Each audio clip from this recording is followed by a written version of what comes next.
Susan and Gary Bailey recently took out a second mortgage and bought a 3-bedroom rental flat in East London, hoping it would be an investment for their son's future.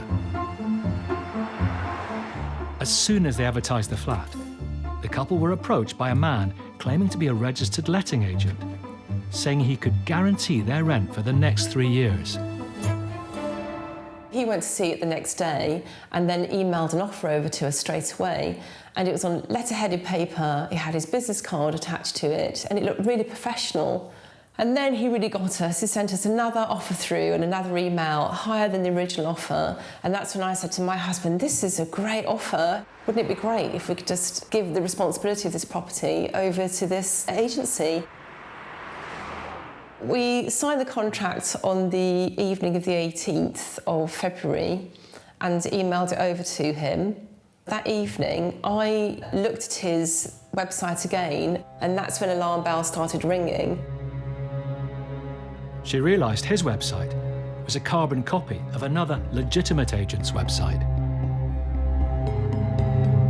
I called him at 9:20 in the morning, and the phone number didn't go through. It said, sorry, there's a fault on the line. So then I really started worrying. Immediately, Susan emailed him, trying to cancel the deal. But in an alarming new development, the agent broke into the Baileys' new property in the middle of the night and changed the locks. They called the police, but were told it was a civil matter. So in desperation, Susan and Gary have called Paul Champlina from Landlord Action for help. Tell me what the latest is. He broke in at 2:30 or 3 a.m. in the morning of the 28th of February, and we're presuming he had a locksmith with him.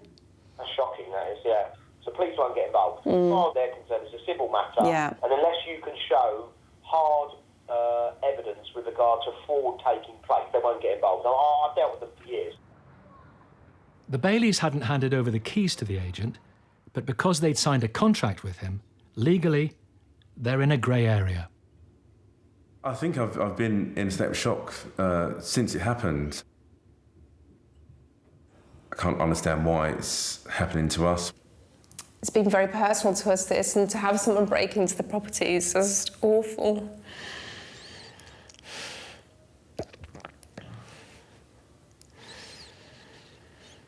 And to have nothing that we can do about it. So yeah, it does make you feel a lot less secure. In another twist, the agent has put tenants in the Baileys' flat and is collecting their rent.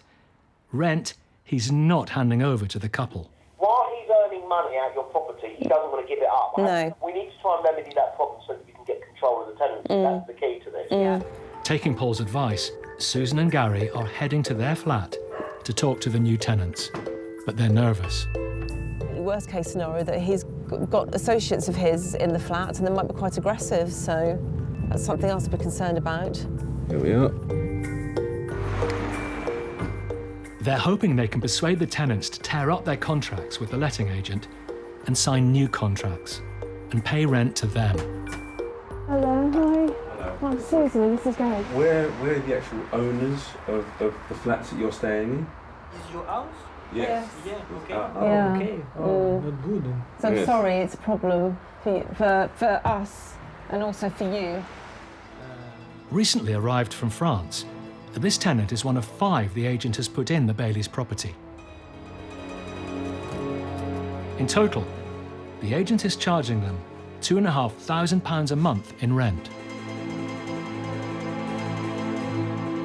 He broke into the flat at 3 o'clock in the morning, at night, broke into it, changed all the locks.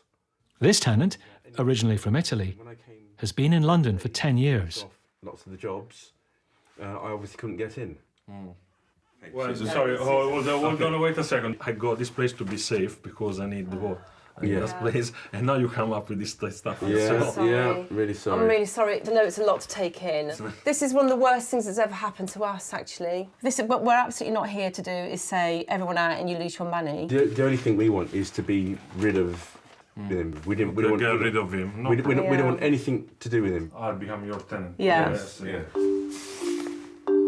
And I'm so sorry. He's alive.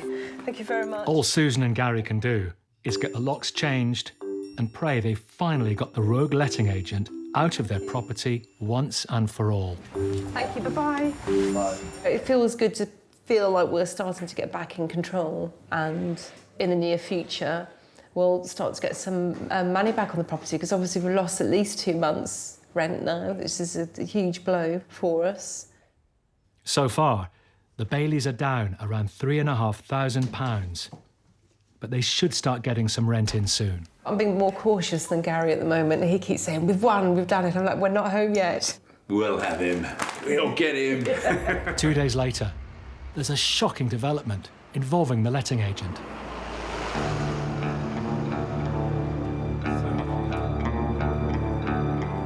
Awful.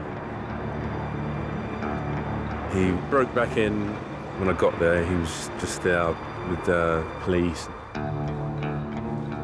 As soon as Gary heard about the break-in, he called the police and raced to the property, where he met the agent. Again, he was as cocky as anything. Said, "This is my property. I can do what I want with it." We can't keep bankrolling this. We can't afford to pay 2 mortgages.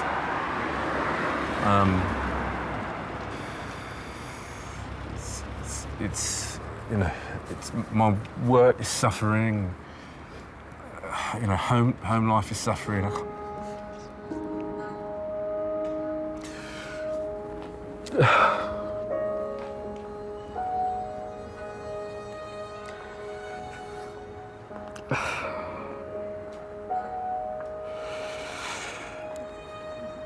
Oh, God.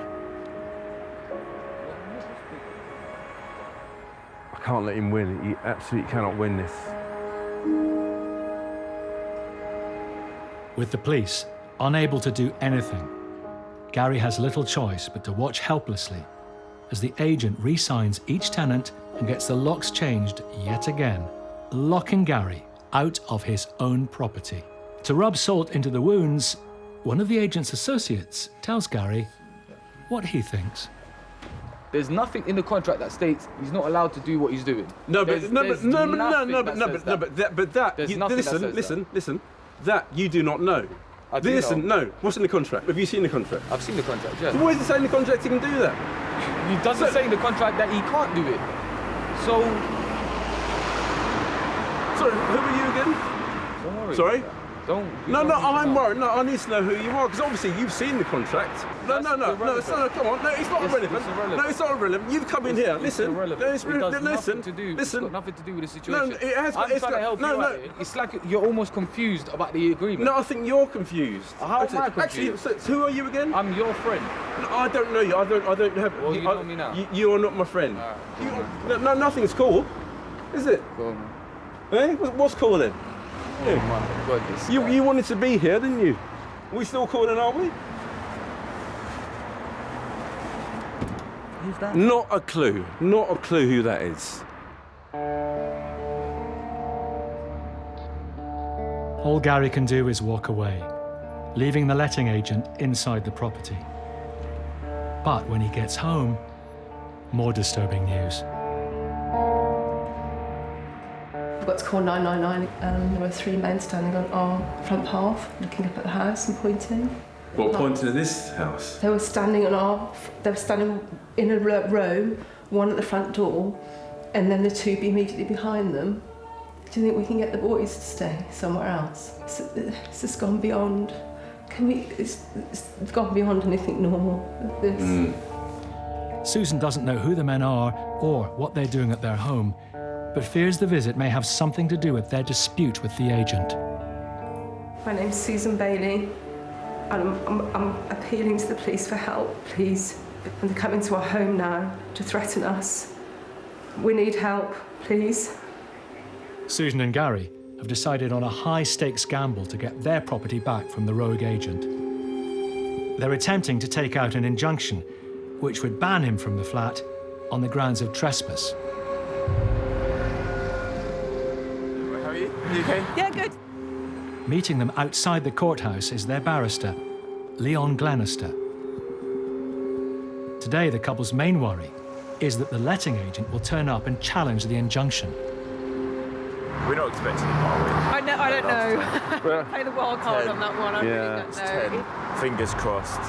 If it goes against the Baileys, not only do they lose thousands of pounds in rent and legal fees, they will also have little choice but to accept the agent has control of their property for up to 3 years. An hour later, the hearing is over. News at last, yeah, I know, amazing. Thank you. Yeah. We didn't actually know. Yes, there was lots. Actually, during the conversation with the judge, it seemed to swing one way and then another way. We were literally hanging on every word, but yes. Yes, it finally went in our favour. Yes. So. An injunction has been granted, meaning the agent will be arrested if he attempts to enter the property. Can't believe it's nearly the end, isn't it? Yes. What's more, they've also won a possession order, allowing them to take back the flat. There's the injunction, and there's the order for possession. That's brilliant. So good, that's amazing, yeah. Right. Thank you so much, really. Thanks a lot. Thanks. I know you're going now, but Yeah. no problem. Well done, guys. Thank you. So good. Never been so happy to get anything in my whole life. Within minutes of the hearing, the couple race around to their flat and tape up the legal notices.